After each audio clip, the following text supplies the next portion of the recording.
Esse é o estojo de Ginza Nano da New Pen. São brush pens menores que possibilitam títulos pequenos ou palavras mais delicadas para você escrever.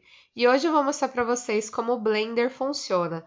Para quem não conhece o Blender, ele é uma carga transparente que permite mistura entre outras cargas e outros materiais. Inclusive, se você tiver o Blender, você não precisa misturar com a própria Ginza Nano.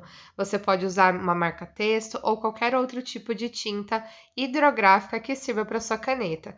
Aqui eu fiz um título para vocês verem a possibilidade de degradê e olha só como ela fica bacana para pintar. A gente consegue criar cadências de cores e outras cores juntas. Não é incrível?